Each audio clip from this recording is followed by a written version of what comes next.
Radhe Radhe. वेदवाणी channel में आपका स्वागत है। क्या आपने कभी सोचा है कि भगवान जगन्नाथ वर्ष में एक बार ही क्यों बाहर निकलते हैं और जिन रथों पर वो सवार होकर आते हैं उनके क्या नाम हैं और तीनों रथों के नाम अलग अलग क्यों हैं? आज की वीडियो में हम जानेंगे इसी रहस्य के बारे में। पुरी में विराजमान भगवान जगन्नाथ, उनके बड़े भाई बलभद्र और बहन सुभद्रा वर्ष में एक बार स्वयं भक्तों को दर्शन देने के लिए रथ पर विराजमान होकर आते हैं।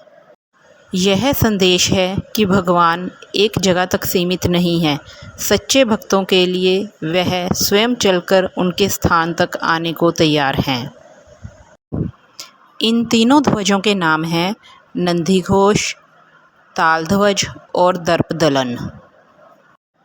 प्रथम दृष्टि में तो ये केवल नाम प्रतीत होते हैं, परंतु वास्तव में ये तीनों नाम अपने अंदर एक गहरा आध्यात्मिक रहस्य समेटे हुए हैं। प्रत्येक वर्ष इन रथों का निर्माण नई लकड़ी से किया जा रहा है। सदियों से यह प्रथा निरंतर चली आ रही है। प्रत्येक कील, प्रत्येक पहिया और प्रत्येक लकड़ी का टुकड़ा श्रद्धा, अनुशासन और सेवा भाव का प्रतीक है। जब भगवान जगन्नाथ, बलभद्र और सुभद्रा को झूमते हुए मंदिर से रथों तक लाया जाता है, उस दृश्य को पहाड़ी कहते हैं। ऐसा प्रतीत होता है मानो अपने भक्तों से मिलने की प्रसन्नता में भगवान स्वयं आगे बढ़ रहे हैं। जब लाखों श्रद्धालु रथ की रस्सी खींच रहे होते हैं तो वह केवल एक रस्सी नहीं खींच रहे होते, बल्कि अपने जीवन को भगवान की ओर अग्रसर करने का संकल्प व्यक्त कर रहे होते हैं। इस क्षण में धन, जाति और संपत्ति का कोई भेद नहीं रहता। सब केवल भक्त बन जाते हैं। आइए अब इन रथों के नामों का अर्थ समझते हैं। भगवान जगन्नाथ के रथ का नाम है नंदीघोष। नंदी का अर्थ होता है आनंद और मंगल और घोष का अर्थ होता है गूंज। इसका मतलब है जहाँ भगवान रहते हैं वहाँ आनंद और मंगल। भगवान बलभद्र के रथ का नाम है तालध्वज। ताल यानी ताड़ का वृक्ष और ध्वज यानी पताका। यह धर्म, शक्ति और अडिगता का प्रतीक माना जाता है। यह हमें सिखाता है कि जीवन में कभी भी धर्म और सत्य का ध्वज झुकना नहीं चाहिए।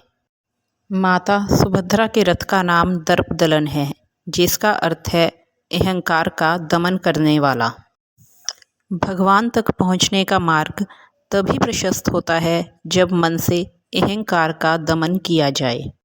मान्यता है कि यह यात्रा भगवान की मौसी के घर अर्थात गुंडीचा मंदिर तक होती है, परंतु इसका आध्यात्मिक रहस्य और भी गहरा है। भगवान अपने भक्तों के बीच आने के लिए स्वयं प्रस्थान करते हैं। यही इस रथ यात्रा की विशेष और अद्वितीय बात है।